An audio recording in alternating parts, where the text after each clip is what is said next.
Let's get into it, shall we? Little Legends, Exceptional Men in Black History by Vashti Harrison.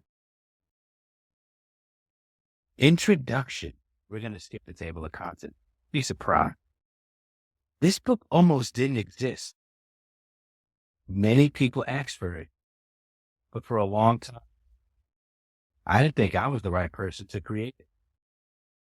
I knew I didn't feel the same way about telling men's stories that I did about women, but I knew other authors might, and I would root on the sidelines for their book.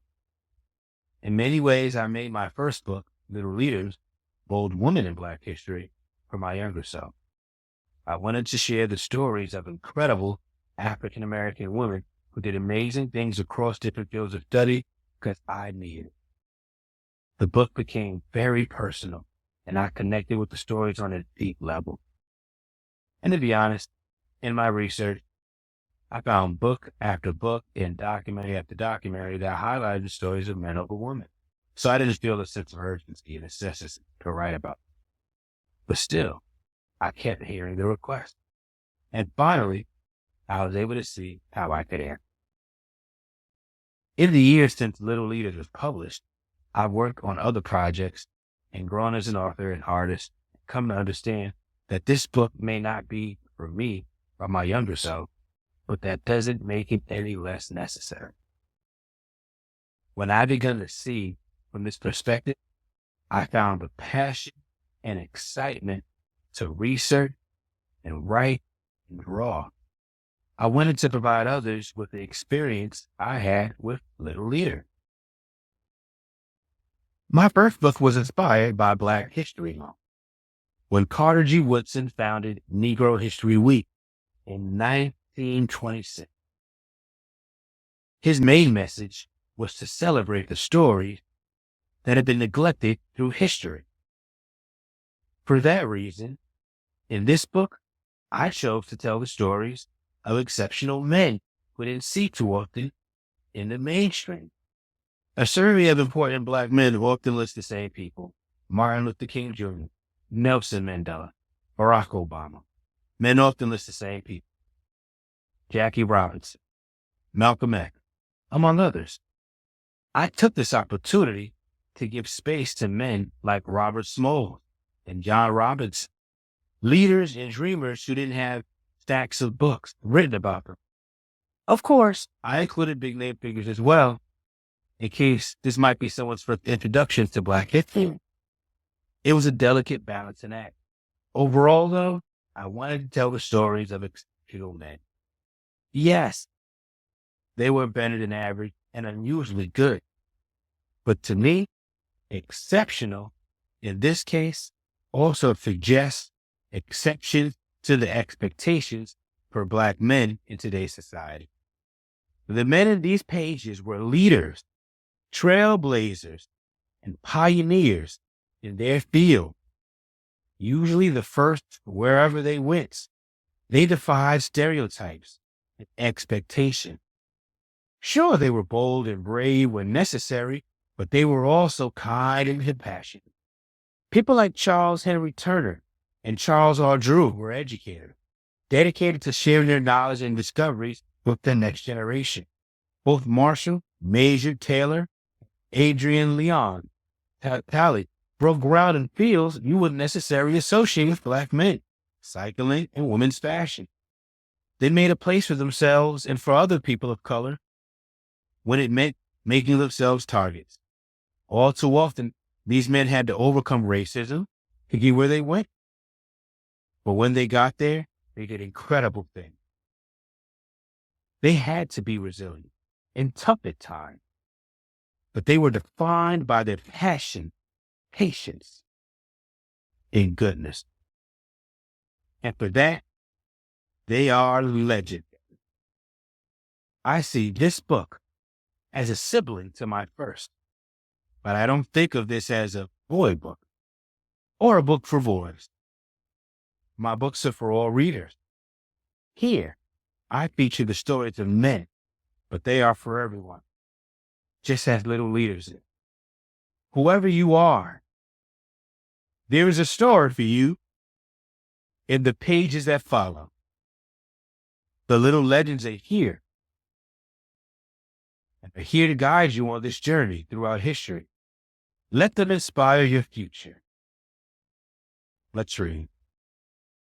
I like to dedicate this first story I read to one of my great supporters and good friends, Darius. I just want to say happy belated, beloved. May you see many, many birthdays. If you don't all know Darius, Darius is a legend as well. Thank you for being my friend, Darius. Thank you for the support. And with that, our first legend today.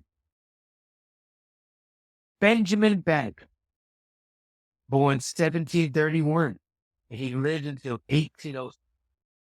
He was an inventor and a farmer. Although Benjamin attended school for only a few years before working on his father's farm, he loved to read and study. He became so good at math that people came from all around Maryland to test him with questions. They were amazed at how quickly he answered them. He would ask math questions too, writing them as poems. Benjamin wanted to use his abilities to help people. At 15, he created an irrigation system that kept water flowing to his farm's crops. It was so effective that even during droughts, the Banneker farm flourished. In 1753, he became fascinated with a friend's watch. Watches were rare at the time, and his friends let him borrow it. Benjamin studied the watch and eventually built his own full-size clock, the first built in America. News of Benjamin's clock spread throughout Maryland, and he was approached by George Ellicott, a landowner, amateur astronomer. The two became friends, and George lent Benjamin some of his astronomy equipment and books. Benjamin became obsessed with the stars, lying down outside all night to observe the skies, then going to sleep. After dawn, when people saw him in bed during the day, they thought he was lazy. As his knowledge grew, Benjamin even spotted errors in George's book. Around 1791, Benjamin wrote in Ephemeris, a chart of the movement of stars and planets. George's cousin, Andrew, read it and asked Benjamin to be his assistant for a very special project, surveying and designing land that would become Washington, D.C., the young nation's new capital. Benjamin agreed, and they set to work. When his project with Andrew was over, Benjamin returned home and worked on an almanac, a book about upcoming natural events. He used his writing to speak about the injustice of slavery and defend the humanity and intelligence of Black people. Benjamin was an exceptional scientist and inventor who thought quiet observation and diligent work helped shape American history. Wow. Want to give a shout out to all the kids in Maryland, especially the kids right here in Baltimore. Where's the next Benjamin Banneker? Get into your study. Become obsessed with them. Look at history. See what being obsessed with knowledge can do? To this day, we marvel at how beautiful Washington, D.C. is. And you just learned all of that was done by a Black man. So it is not Black history. It is American history. For we would not have our nation's capital, not for the work. Benjamin Banneker. Well, I wanted to ensure you guys would get a story each day. And by now, it's probably February 3rd. So I'm going to do a trio today, and we're going to continue reading Little Legend, Exceptional Men in Black History. Let's all give a nod in a moment of prayer and reflection for the great Benjamin Banneker. Perhaps as we reflect for this moment, maybe a light bulb switches somewhere. Perhaps there's another Benjamin Banneker among us, and maybe you will be inspired by this story. I love to see the great work that you can do one day.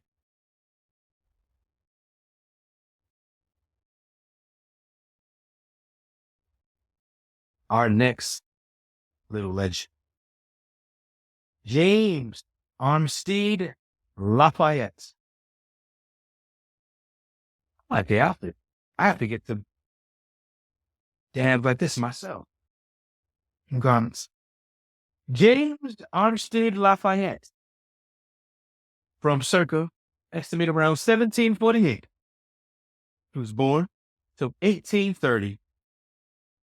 He was a Revolutionary War spy. Not much is known about James' life before the Revolutionary War.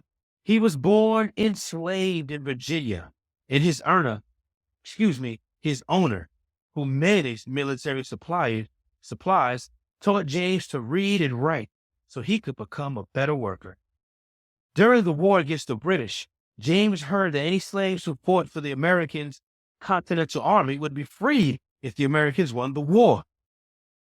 He got his owner's permission to enlist, and in 1781 was assigned to serve under Marquis de Lafayette, a young French aristocrat fighting for the American cause.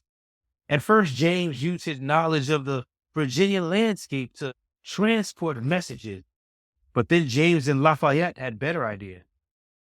James could spy on the British.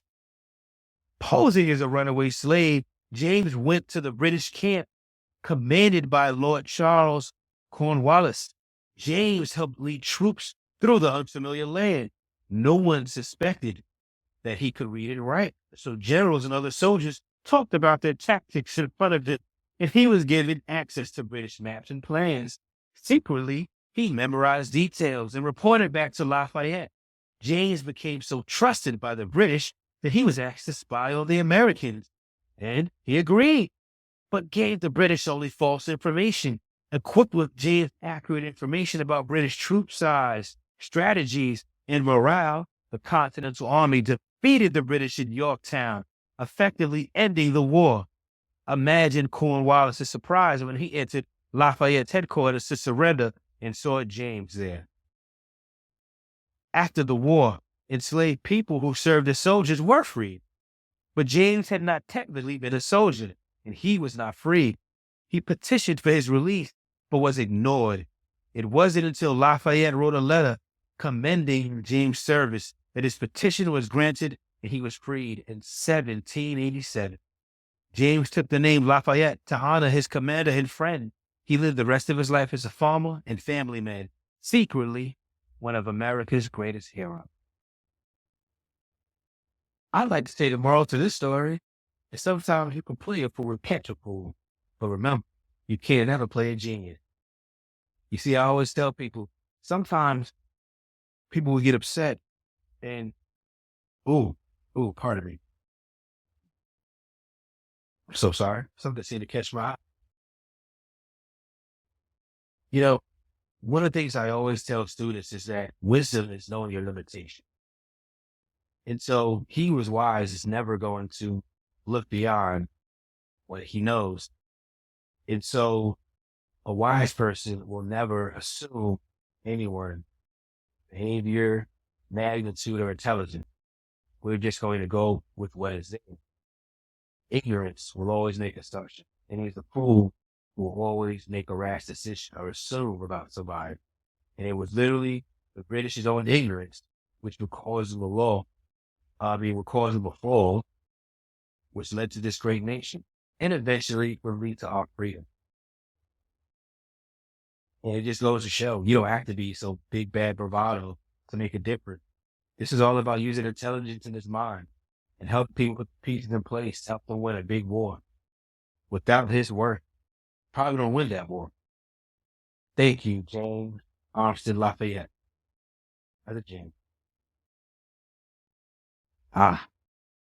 What a treat. What a treat. This will probably be our first for this segment. But please, come back tomorrow. I promise we'll have more stories. Well, that being said, I'd like to close with our last legend of today. I hate to call him a little legend. He's magnificent, huge. We are about to hear about the great Frederick Douglass, an abolitionist and a lawyer. Excuse me, orator, a speaker. Frederick Douglass, born enslaved on a plantation in Maryland. Frederick was separated from his mother as an infant. He understood that he was seen and treated as property. When he was 8 years old, he was sent to work with Hugh Auld, whose wife taught Frederick how to read. It was illegal for a Black person to read and write, a tactic used to keep the enslaved from advancing. When Hugh found out, he put a stop to the lessons, but Frederick had learned enough to be able to teach himself. One of the first books he owned was a collection of historical speeches. So as he learned to read, he also learned how to give speeches in form and argument, something he would become famous for. As a devout Christian, Frederick didn't understand how slave owners could co-opt the gospel to reinforce ideas of slavery. He tried to escape many times and even tried to forge travel papers. He was found out, labeled a troublemaker, and tortured for it. In 1838, he finally made his escape north. While free, he fought to abolish slavery. In 1841, he spoke at an anti-slavery convention. People were riveted by his eloquence. Northerners didn't understand the experience of being enslaved, so Frederick published his autobiography, Narrative of the Life of Frederick Douglass, an American Slave. It became a bestseller. Some people didn't believe he wrote it or experienced it, so he wrote a second one, this time naming his slave owners. It was a risky rule. He had to go to the United Kingdom to avoid recapture. There he gave speeches, and two of his supporters negotiated to purchase his freedom back in the United States. He published several anti-slavery newspapers, including the North Star. Took his words of abolition to President Lincoln, advocated for the rights of Black Union soldiers in the Civil War. He also supported women's suffrage. Frederick's lifelong efforts led to the ratification of the 13th, 14th, and 15th Amendments to the Constitution, and he is remembered as one of the most important people in world history. From 1818 to 1895, great brother, Frederick Douglass. You know, to close out, that really hit the spot. Talking about Frederick Douglass, I would love if I could stop one of my favorite poems